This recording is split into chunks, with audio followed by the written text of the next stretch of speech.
ఓ కన్నడ దేవురా. So cinema అలా ఉందండి. సినిమా సూపర్గా ఉంది. Most of the people spread negativity. I don't know why they are spreading like that. ఇందులో డ్యూయల్ క్యారెక్టర్ ఉంది. ఒక ఫస్ట్ హాఫ్లో ఏదైతే దేవరా అనేటువంటి క్యారెక్టర్ ఉందో ఇందులో మెయిన్ ప్లస్ పాయింట్ ఏంటి అని అంటే వాయిస్ మాడ్యులేషన్. ఇన్ కేస్ ఒకవేళ ఆ వాయిస్ కన్నా మాట్లాడకపోతే ఫస్ట్ హాఫ్ కానీ సినిమా అవుతుంది. అండ్ ఇంకో విషయం, మన జాన్వీ కపూర్ తక్కువ వాడారని అవసరం లేదు. అదే ఆ ఎందుకు మాట్లాడినా నాకు అర్థం కాదు. ఎందుకు పుట్టింది ఎలిజిబుల్ కాదు. అది లేకపోయినా కూడా సినిమా ఇంకా ట్రిమ్ అయితే ఇంకా బాగుంటుంది సినిమా.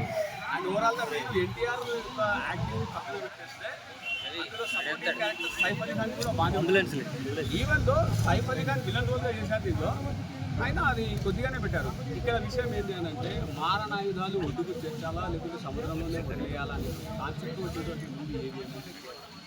అండ్ ఇందులో ప్రధాన పాత్రల్లో 2 పాత్రలు చనిపోయా లేకపోతే ఒక పాత్రని చనిపోయిందా అనేటువంటిది మీరు థియేటర్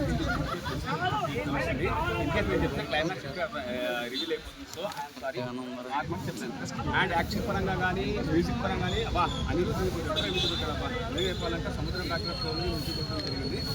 అండ్ కొంచెం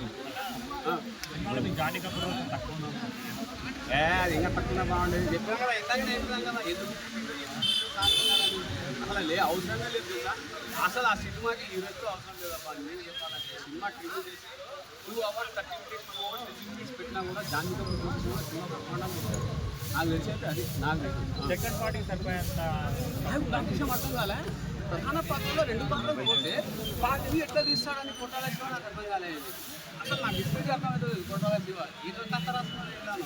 అండ్ ఇంకో విషయము, సింహాద్రిలో సీన్ కాపీ వచ్చింది అని, దాని తర్వాత వచ్చేసి టైగర్ నాగేశ్వరలో ఇంకో సీన్ కాపీ వచ్చింది అని చెప్పేసి చాలా మంది అంటూ ఉన్నారు. కెమెరా అన్న తర్వాత కాపీ చేయడం కెమెరా పని అర్థమైంది. యాక్టింగ్ చేయడం ఆయన వస్తుంది, కథ తీసుకోవడం వేరే వాళ్ళ వస్తుంది. సో ఇంకో విషయం ఏంటంటే పార్ట్ 2 కోసం మీరు కూడా ఈగర్గా వెయిటింగ్ చేయండి. 2 ప్రధాన పాత్రకి వెళ్ళిపోతే పార్ట్ 2 ఎట్లా తీస్తాడు అనేటువంటిది కట్ట కొట్టాల శివ. ఐ థింక్ ఇది కానీ వర్కౌట్ అయితే కొట్టాల శివ కూడా యాక్షన్స్ చాలా బాగున్నాయి. యాక్షన్స్ మన ఎన్టీఆర్ అది ఎన్టీఆర్ యాక్షన్ గురించి నాకు మాట్లాడాల్సిన అవసరం లేదు. చెప్తున్నారు ఎన్టీఆర్ యాక్షన్ పక్కన పెట్టేస్తే. అండ్ ఇందులో మూవీలో మిస్టేక్స్ తెలుసా, 20 ఏళ్ళ కిందట మురళీకృష్ణ ఎలా ఉంటాడు, 20 ఏళ్ళ తర్వాత అలానే ఉంటాడు. అది కనీసం సెట్ చేయాలి కదా. అండ్ జోగులమ్మ అనే క్యారెక్టర్ ఉంటుంది, ఆమె 20 ఏళ్ళ కింద అది కూడా అట్లే ఉంటుంది. సో ఇవి మిస్టేక్స్. అండ్ ఓవరాల్గా ఆయన తాడు పట్టుకుని సొరచేపను పట్టుకుని వస్తాడు, అది కూడా కరెక్ట్గా ఒక పర్ఫెక్ట్గా లేదు. అక్కడ మిస్టేక్ అయింది ఏంటి అంటే ఆ సీన్ ఒక కన్సైట్మెంట్ ఏం చేస్తాడంటే తోస్తాడు కదా, అక్కడ కనపడుతుంది యాక్షన్. ఒక్కడే అంతమంది చేశాడు. బట్ అదే సొరచేప తీసుకొచ్చేటప్పుడు యాక్షన్ అక్కడ లాస్ అయింది. మరి అది డైరెక్టర్ ఎందుకు చూసుకోలేదు. బట్ ఓవరాల్గా మూవీ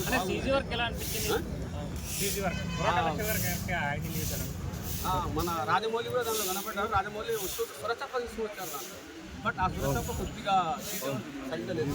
సొరచేప సీజన్ వరకు చిన్నగా అయిపోయింది, మన వాళ్ళకి దొరకలేదు సముద్రంలో. సో ఇది ఓవరాల్గా మూవీ అంటే బాగుంది. ఎన్ని క్వశ్చన్స్ రేటింగ్ ఎంత ఇస్తారన్న? 5 out of 10. మన దగ్గర 7 సముద్రాలు ఉన్నాయి, 7 సముద్రాలు 7 రేటింగ్ వేసుకుంటే అవుట్ ఆఫ్ అంతే ఇంకా 7 to 7. 7/7. ఓకే, ఎంత కలెక్ట్ చేసి అనుకుంటున్నారు మీరు? మన ప్రాంతీయ సినిమా కాడకైతే మనకు బాగా కలెక్షన్ వస్తుందన్న. ఈ మీకు కలెక్షన్ పరంగా చెప్పాలంటే సైఫ్ అలీ ఖాన్ మార్కెట్ ఉందో లేదో, మార్కెట్ ఉంది. అక్కడ నుంచి ఈ మధ్య నిజం చెప్తున్నా, పక్క రాష్ట్రాలు కన్నడ కానీ తర్వాత వచ్చేసి తమిళ్ కానీ వాళ్ళు ఇయ్యనటువంటి రెమ్యునరేషన్ మనకు బాలీవుడ్ ఇస్తూ ఉన్నారు. దయచేసి don't spread any rumours on Bollywood any other languages మనకు అవసరం లేదు. బట్ ఓవరాల్గా కలెక్షన్ అయితే ప్రాంతీయ పరంగా 100% ఇదే రాస్తుంది. అండ్ మిగతాగా మీరు లెక్క చేయాలంటే నేను ఒక GST చూసి ప్రిపేర్ చేసి చేస్తాను.